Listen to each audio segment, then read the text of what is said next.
Bismillahirrahmanirrahim. Assalamualaikum warahmatullahi wabarakatuh. Jadi di sini saya atas nama Rohmat Adi Thorik, bisa dipanggil Thorik dengan NIM 0284. Di sini saya akan mereview sebuah artikel jurnal itu yang berjudul tentang implementasi pendidikan karakter melalui kegiatan pembelajaran di lingkungan sekolah.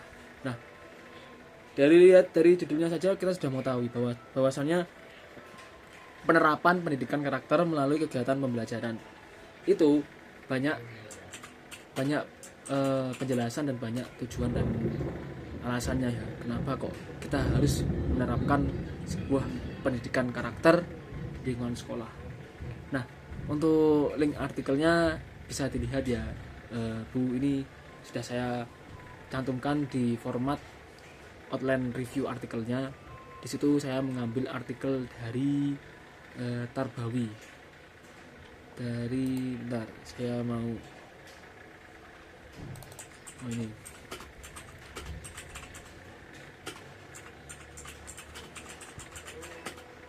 Intinya artikel ini itu membahas tentang bagaimana cara penerapan pendidikan karakter untuk peserta didik di lingkungan sekolah atau lingkungan madrasah. Nah, artikel yang saya ambil ini saya kutip dari jurnal artikel Tarbawi dari Universitas Wiralodra Indramayu, Jawa Barat. Itu beliau yang mengarang jurnalnya itu adalah Bapak Miftahur Rosyad selaku dosen Fakultas Agama Islam FAI. Nah, jadi di artikel ini itu terdapat pendahuluan, yaitu tentang pengertian atau sejarah umum tentang pendidikan ya teman-teman. Itu sudah dijelaskan oleh beliau. Terus oleh beliau cantumkan juga Undang-Undang Nomor 20 Tahun 2003 tentang Sistem Pendidikan Nasional, yaitu pendidikan itu berfungsi mengembangkan dan membentuk watak serta peradaban bangsa yang bermartabat dalam rangka mencerdaskan kehidupan bangsa sesuai dengan tujuan amandemen Undang-Undang Dasar 1945. Nah, di sini apa sih maksudnya beliau itu dalam pendahuluan artikelnya?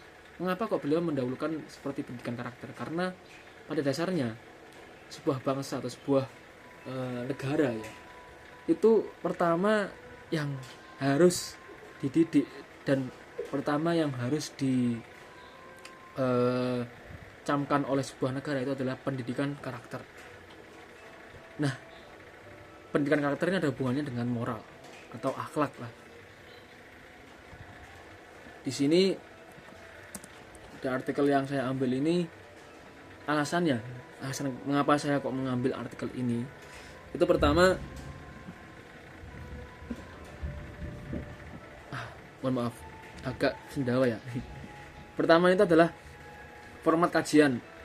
Format kajian yang beliau ambil adalah studi pustaka atau kajian pustaka. Ini memungkinkan bahwasannya pemahaman konsep teoritis atau rekomendasi praktis untuk sebuah lembaga madrasah atau lembaga pendidikan baik formal ataupun non formal. Nah, jadi di dalam artikel yang beliau tulis ini beliau menjelaskan bahwasanya di dalam konsep pendidikan karakter itu haruslah ada sebuah alasan atau tujuan. Mungkin dalam pendidikan karakter itu tujuannya adalah mendidik supaya peserta didik itu lebih disiplin dan lebih bermoral atau lebih beretika lagi. Itu merupakan sebuah konsep atau tujuan alasannya. Yang kedua, saya mengambil artikel ini, alasannya adalah artikel ini membahas topik pendidikan karakter yang relevan untuk kurikulum dan manajemen sekolah. Topiknya itu sentral bagi seorang yang bergelut terutama di dunia pendidikan. Karena kita tahu sendiri ya bahwasannya mendidik sebuah individu atau mendidik sebuah orang itu harus memahami karakteristik atau memahami psikologisnya. Karena kenapa? setiap orang, setiap karakter, setiap individu itu mempunyai ciri khasnya masing-masing. Karena pada dasarnya sebuah individu itu tergantung bagaimana cara kita mendidiknya, tergantung bagaimana cara kita mengkonsep dari awal. Misal anak A ini kita konsep seperti apa, nah kita itu harus paham alurnya. Jangan sampai kita tuh mengkonsep tapi kita sendiri yang salah konsepnya itu. Terus artikel ini saya ambil untuk alasan yang selanjutnya, juga alasan yang terakhir itu adalah agar kita mengetahui tentang pendidikan karakter untuk seorang pendidik. Sebagai acuan bahwasannya sebagai seorang pendidik kita patutlah untuk mengetahui berbagai macam karakteristik peserta didik serta dinamika pendidikan karakter di Indonesia. Jadi saya lihat ya, saya baca beberapa artikel, pertama saya lihat langsung ya keadaan di lapangan, bahwasanya di era yang serba digital ini, serba gimana ya, modernisasi, mendidik sebuah anak itu sebuah keniscayaan atau sebuah yang sangat sulit untuk bukan diungkapkan, lebih ke prakteknya. Karena kenapa? Yang kita hadapi itu adalah generasi-generasi yang mereka itu bahkan didewasakan oleh bukan didewasakan oleh bukan didewasakan oleh sebuah alat atau sebuah situasi ya, tapi didewasakan oleh sebuah ini yang namanya modernisasi digital. Oleh apa? Oleh HP, oleh sosial media. Nah, itu mempengaruhi karakteristik, mempengaruhi mental seorang anak. Karena kenapa? Pada dasarnya anak itu merupakan sebuah, kalau saya mengibaratkan itu sebuah kertas yang putih. Nah, bagaimana cara kita mewarnai, bagaimana cara kita menulis kertas putih itu agar kertas putihnya itu menjadi tulisan atau menjadi karya tulis yang lebih baik. Bahkan jikalau kita salah menulisnya, ataupun ketika kita di tengah-tengah menulis tulisan putih itu di kertas yang putih itu, dia akan menjadi tulisan yang menjadi ancaman atau yang menjadi perusak. Karena pada dasarnya anak itu ya itu tadi yang saya berikan tadi, seperti kertas putih atau buku putih yang kita tulis. Nah, di sini latar belakangnya itu artikelnya seperti ini. Penulis mengawali dengan urgensi pendidikan karakter di Indonesia, kemerosotan etika atau perilaku terutamanya perilaku pelajar ya, dan kebutuhan menanamkan nilai-nilai Pancasila melalui pendidikan karakter. Nah, jadi di artikel ini para penulis, maksudnya penulis itu sangat memprihatinkan, sangat menyoroti atas keprihatinan sikap moral atau etika sebuah pelajar yang sangat tidak mencerminkan pelajar. Bagaimana cara pelajar itu dia sangat jauh dari kata sopan santun, jauh dari kata orang yang bisa menghargai gurunya gitu. Nah, selanjutnya di sini penulis itu menulis artikel ini menautkan masalah berupa masalah sosial yang melingkupi korupsi, tawuran, narkoba dan sebagainya, ke kebutuhan penguatan manajemen pendidikan dan iklim sekolah. Karena pada dasarnya manajemen atau sebuah lembaga yang sehat dan yang baik itu didasari pada dasar keuangan atau administrasi yang baik juga. Nah, itu tidak luput dengan cara bagaimana kita mendidik sebuah peserta didik itu tadi. Di sini sampai di tanda kurung, tutup kurung ya, bahwasanya masalah sosial yang paling kita lihat terutama di bangsa kita sendiri, itu adalah korupsi, tawuran, narkoba dan sebagainya. Itu. Nah, untuk keterbaruan penelitian yang saya ambil dari artikel ini, itu menyajikan kerangka integratif antara pendidikan karakter dan manajemen sekolah. Nah, bagaimana perencanaan, pelaksanaan, evaluasi itu berjalan sesuai dengan alurnya dan sesuai dengan ekspektasi yang kita inginkan. Nah, ini semua dirangkum secara praktis di dalam artikel ini dan sudah diberikan arahan atau rencana. Misalnya integrasi dalam RPP. Nah, integrasi dalam RPP itu maksudnya gimana? Ya semua RPP, semua yang dikerjakan oleh Bapak Ibu guru itu haruslah terpusat, haruslah mempunyai satu tujuan dan satu visi misi. Janganlah misal satu guru A itu mengerjakan RPP dengan dasarnya itu mendidik sebuah karakter murid melalui social implementation. Nah, yang satunya lagi guru B mendidik sebuah murid melalui jiwa keagamaan yang berlandaskan Pancasila. Itu kan sudah beda. Kompetensi intinya tuh sudah beda. Makanya kita harus yang namanya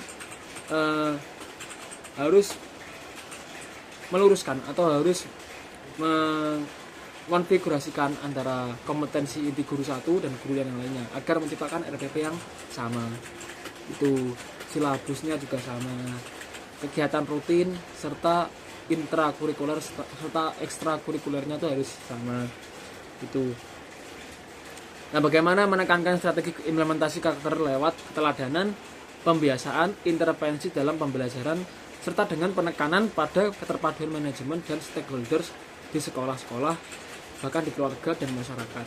Nah, di sini sangat penting ya, sangat mencerminkan bagaimana pendidikan di Indonesia ini ya. Itu mencerminkan bagaimana strategi implementasi karakternya. Itu lewat apa? Yang di sini yang pertama kali ditekankan oleh seorang penulis yang di artikel yang saya ambil ini, keteladanan atau kebiasaan. Bagaimana kebiasaan seorang murid itu harus ditekankan. Misal sebagai murid itu kalau di madrasah itu harus bagaimana sholat 5 waktunya anak-anak, apakah sudah lengkap, sudah rutin, bagaimana cara menerapkan sifat-sifat luhur, sifat-sifat keteladanan Nabi Muhammad pada diri kita. Itu merupakan implementasi atau bagaimana cara penerapan di masyarakat, bagaimana cara menerapkan di murid-murid juga. Nah, landasan teoritis yang saya ambil dari artikel ini itu adalah penulis menggunakan literatur klasik dan kebijakan Likona. Likona itu sebuah penulis ya, buku Likona tentang moral knowing, moral feeling, moral behavior, pedoman serta dari Lemdiknas atau buku induk pembangunan karakter tahun 2010 tentang konsep manajemen pendidikan, alhamdulillah, dan rujukan lain terkait manajemen sekolah dan integrasi karakter. Landasan ini menggabungkan perspektif psikologis, sosiokultural, dan filosofis. Filosofis yang dimaksud adalah Pancasila sebagai basis filosofi implementasi karakter. Nah, pada dasarnya seorang pendidik dan seorang peserta didik itu harus memahami apa itu landasan psikologis, sosiokultural, dan filosofisnya. Sebagai seorang pendidik kita harus memahami perspektif psikologis. Nah, yang saya jelaskan di awal tadi, bagaimana cara kita memahami karakteristik, bagaimana cara kita memahami emosional seorang peserta didik. Nah, itu. Terus sosiokultural, bagaimana cara peserta didik itu bisa menangkap apa yang kita jelaskan. Pemahamannya itu melewati apa, dan seberapa cepatnya peserta didik itu bisa memahami apa yang kita jelaskan. Dan filosofis itu ya sampean tahu lah bagaimana cara penerapan nilai-nilai Pancasila di kehidupan sehari-hari, melewati ini kependidikan ini bagaimana caranya. metodenya.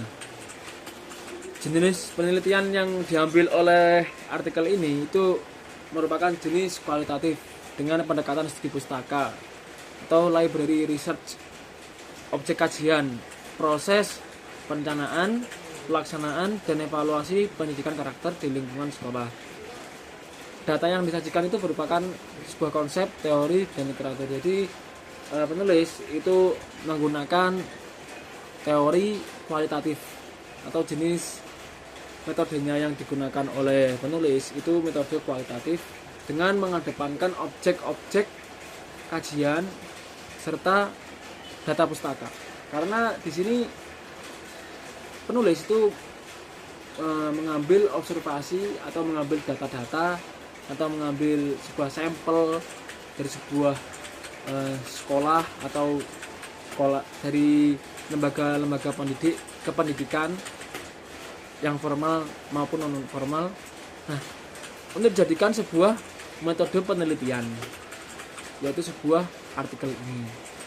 Desainnya itu menggunakan desain kajian literatur deskriptif kualitatif. Penulis menyusun pembahasan tematik. Itu tematik itu apa? Definisi, filosofi, tujuan, tahap perencanaan, pelaksanaan, evaluasi serta manajemen sekolah. Jadi desainnya itu menggunakan literatur deskriptif kualitatif. Nah, di sini tuh penulis tuh menekankan di karyanya definisi tentang pendidikan karakter, filosofi tentang pendidikan karakter, serta tujuan, tahap perencanaan, bagaimana merencanakan pendidikan karakter, terus pelaksanaannya, evaluasi, serta manajemen sekolah di dalam penerapan pendidikan karakter. Nah, populasi dan sampel. Karena ini studi pustaka, jadi yang ditekankan oleh penulis itu adalah sebuah observasi tentang lapangannya. Apa yang diambil oleh penulis? Itu populasi. Populasi adalah literatur atau karya ilmiah dan dokumen kebijakan yang relevan. Jadi literatur dan karya ilmiah yang ditulis oleh penulis ini itu merupakan dokumen kebijakan yang relevan. Jadi semuanya tuh ada dasarnya dan ada buktinya. Ya, yang saya sebutkan tadi di awal itu menggunakan data kajian observasi dan merupakan hasil penelitian di lapangan. Nah, apa yang diambil oleh penulis itu sangat banyak di sini ya. Seperti kriteria atau inklusi atau juga eksklusi literatur, terus tahun publikasinya, terus basis data yang digunakan oleh penulis. Nah, bagaimana teknik pengumpulan datanya? Pengumpulan data oleh penulis itu digunakan melalui dokumentasi, terus studi literatur, serta jumlah dokumen, kriteria inklusi. Jadi tidak semuanya itu dokumen atau data-data observasi itu masuk dalam teknik pengumpulannya. Nah, seharusnya semuanya itu tidak harus dimasukkan ke semuanya di sini. Terus instrumen pengumpulan datanya, tidak ada instrumen lapangan. Jadi saya lihat di artikel yang dibaca ini tidak ada instrumen lapangan. Itu maksudnya gimana? Tidak ada kayak perihal yang rinci itu loh. Di mana lokasi beliau itu melakukan penelitian tentang pendidikan karakter itu tidak ada. Hasilnya cuma merupakan hasil yang diambil dari literatur atau hasil kajian pustaka yang lama, yang sebelum beliau menulis sebuah artikel ini. Itu artikel ini tidak menjelaskan formulir ekstraksi data, literatur atau cara pencatatan bukti. Jadinya tidak ada bukti yang nyata gitu loh. Kayak ya hanya merata-rata bagaimana misal sekolah A pendidikan karakternya seperti apa, sekolah B, sekolah C. Nah, beliau itu akhirnya mensamaratakan. Yang sekolah A itu seperti ini, sekolah B itu seperti ini, sekolah C seperti ini. Nah, terus beliau itu mengambil dan memberikan sampel bahwasannya pendidikan karakter di sekolah itu belum semuanya rata. Dan ada beberapa yang masih terkendala oleh yang saya sebutkan tadi, seperti ya korupsi banyak, akhirnya tidak menunjang fasilitasnya gitu. Terus di sini saya analisis datanya. Analisis datanya ini bersifat deskriptif kualitatif ya, yang saya lihat itu, dan sintesis tematik. Jadi penulis itu menyusun temuan literatur ke dalam topik seperti definisi, strategi, implementasi, tahap perencanaan, pelaksanaan, evaluasi, serta manajemen sekolah. Jadi semuanya itu rata. Bagaimana cara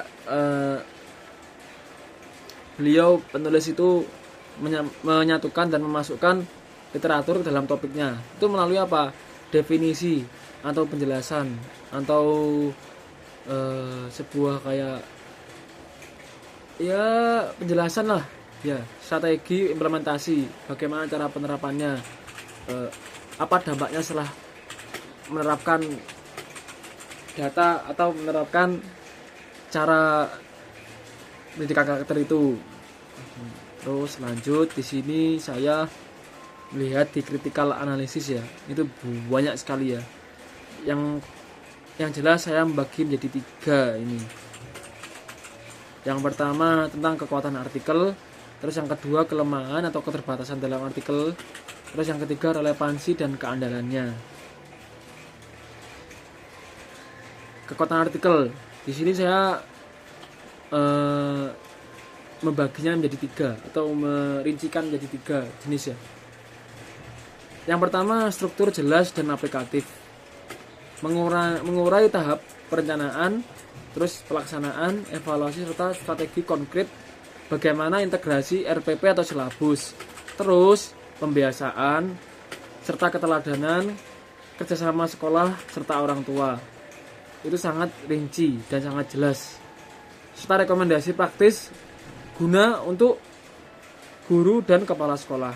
Jadi di sini strukturnya itu jelas dan sangat bisa diterapkan oleh pihak-pihak sekolah ataupun pihak-pihak yang terkait di artikel ini, seperti contoh orang tua, masyarakat, serta lembaga kependidikan. Yang kedua, landasan kebijakan. Landasan kebijakan ini mengaitkan implementasi dengan pedoman nasional, yaitu berupa pedoman dari Kemdiknas dan filosofi Pancasila, sehingga relevan secara kontekstual di Indonesia. Landasan kebijakan yang diambil di artikel ini oleh seorang penulis itu sangatlah tegas dan sangatlah bagus ya, karena di sini mengambil dari filosofi Pancasila serta pedoman nasional yang digunakan oleh Kemdikbud atau Kemdiknas. Yang ketiga, pembahasan manajemen. Nah, kaitannya dengan pendidikan karakter dengan aspek manajerial sekolah itu merupakan prinsip-prinsip manajemen berkarakter yang sering kurang digarisbawahi. Jadi sangat jelas ya, di sini juga ditekankan bagaimana pendidikan karakter itu bisa mempengaruhi aspek manajemen atau manajerial sekolah. Dan pembahasan kedua itu ada kelemahan atau keterbatasan. Itu saya bagi menjadi 4. Pertama, metodologi kurang terperinci, terus tidak ada data empiris, kurangnya pembahasan hambatan implementasi, serta 4, operasionalisasi karakter yang kurang konkret atau kurang jelas. Metodologi yang kurang terperinci itu tidak jelaskan di sini. Ya, yang pertama itu saya mengambil metodologi yang kurang terperinci itu tidak dijelaskan cara pemilihan literaturnya itu bagaimana, terus kriteria literaturnya, kriteria yang diambil sampelnya, yang di hasil observasinya itu tadi, terus prosedur analisis sehingga validitas sintesis itu sulit dinilai. Akhirnya itu mempengaruhi di validitas sintesisnya. Yang kedua, tidak ada data empiris.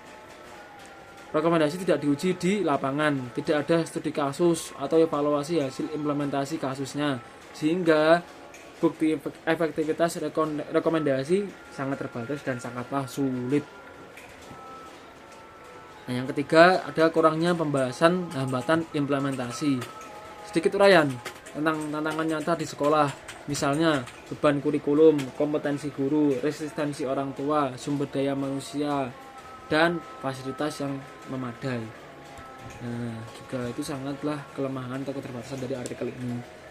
Terus ada yang terakhir, ada operasionalisasi karakter yang kurang konkret. Jadi walaupun disebut penilaian karakter ya di artikel ini yang sangat ditekankan itu, tapi sangatlah kurang di sini. Bentuk observasinya aja, penilaian kinerja gitu. Terus yang terakhir ada rentang literatur ya. Sebagian besar sumber bersifat buku atau panduan lama. Artikel kurang mengeksplorasi studi. Nah, terus yang terakhir adalah relevansi dan keandalannya. Relevan untuk membuat kebijakan sekolah atau guru karena memberikan kerangka kerja yang integratif, namun karena sifatnya kajian pustaka tanpa metode literatur yang transparan, pembaca harus berhati-hati dalam menggeneralisasi rekomendasi gitu. Karena di sini kurangnya kajian pustaka atau kurangnya literatur yang kuat dalam artikel ini. Di sini ada hal-hal yang perlu diperbaiki dalam artikel ini, dalam penelitian artikel ini yang saya bagi menjadi 3 ya.